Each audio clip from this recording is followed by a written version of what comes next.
Hello नमस्ते, मैं अंकिता व्यास। मेरे YouTube चैनल हिंदी लेसन्स में आपका स्वागत है। आज हम पढ़ने जा रहे हैं हिंदी का महत्वपूर्ण टॉपिक वर्ण विचार।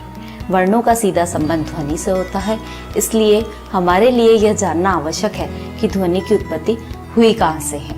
ध्वनि की उत्पत्ति हुई है वाइब्रेशन से, अर्थात कंपन से। बच्चों, आपने किसी को गिटार बजाते हुए देखा होगा। जब गिटार के तारों पर प्रहार किया जाता है तो उससे उत्पन्न कंपन से ध्वनि की उत्पत्ति होती है। उसी तरह आपने किसी को ड्रम बजाते हुए देखा होगा।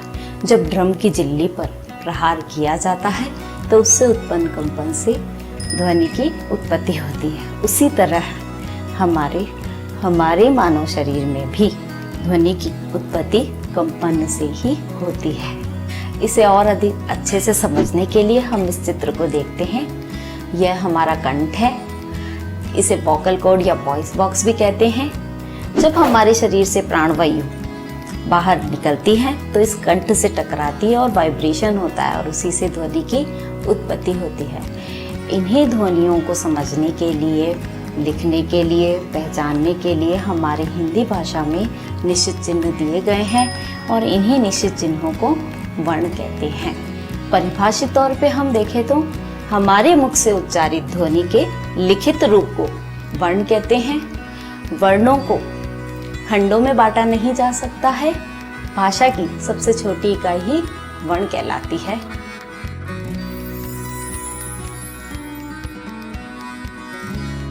वर्ण दो प्रकार के होते हैं, स्वर और व्यंजन। जब कंठ से हवा बिना टकराए मुख से सीधे बाहर आती है तो उन्हें स्वर कहते हैं, कुछ इस तरह से।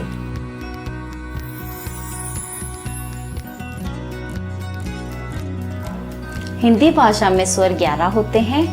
अ, आ, ई, उ, ए, आए, ओ, आउ, री से बनने वाले शब्द संस्कृत शब्द होते हैं, जिन्हें तत्सम शब्द भी कहते हैं।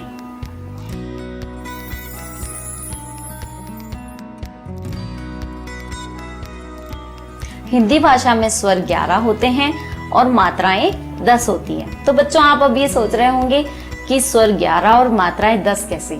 तो शुरुआत का जो प्रथम अक्षर है अ, उसकी अपनी कोई मात्रा नहीं होती है, वो हमेशा अक्षर में ही समावेशित होती है। जैसे मैं बोलती हूँ क, ख, तो इसका केवल साउंड सुनाई देगा आपको, ये दिखाई नहीं देगी, केवल इसका साउंड सुनाई देता है। दूसरी मात्रा है आ की मात्रा, ई की मात्रा, ई की मात्रा, उ की मात्रा, ऊ की मात्रा, ए की मात्रा, आए की मात्रा, ओ की मात्रा, औ की मात्रा, री की मात्रा। इस प्रकार से मात्राएं 10 होती है।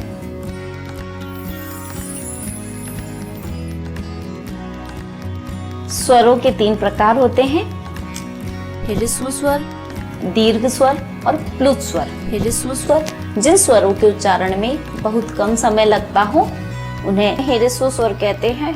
जैसे अ, ई, उ, री। कितना कम समय लग रहा है हमको उच्चारण में, तो इसलिए इन्हें ह्रस्व स्वर कहते हैं।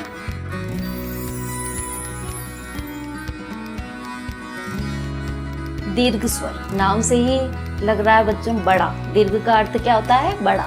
तो जिन स्वरों के उच्चारण में ह्रस्व स्वर से दुगना समय लगता है, ज्यादा समय लगे, उन्हें दीर्घ स्वर कहते हैं। इनकी संख्या 7 होती है। जैसे आ, ई, उ, ए, आए, ओ, औ। ये 7 स्वर होते हैं। हमने ह्रस्व स्वर में 4 पढ़े थे और दीर्घ स्वर में 7। टोटल स्वर कितने हो गए? 11। जिन स्वरों के उच्चारण में ह्रस्व स्वर से तिगुना समय लगता हो उन्हें प्लुत स्वर कहते हैं। बच्चों, आपने कभी किसी को योगा करते समय ओम की ध्वनि उच्चारित करते हुए सुना होगा। जैसे ओम, कितना ज्यादा समय लग रहा है। तो जिन स्वरों के उच्चारण में ह्रस्व स्वर से तिगुना समय लगता हो उन्हें क्लीट स्वर कहते हैं।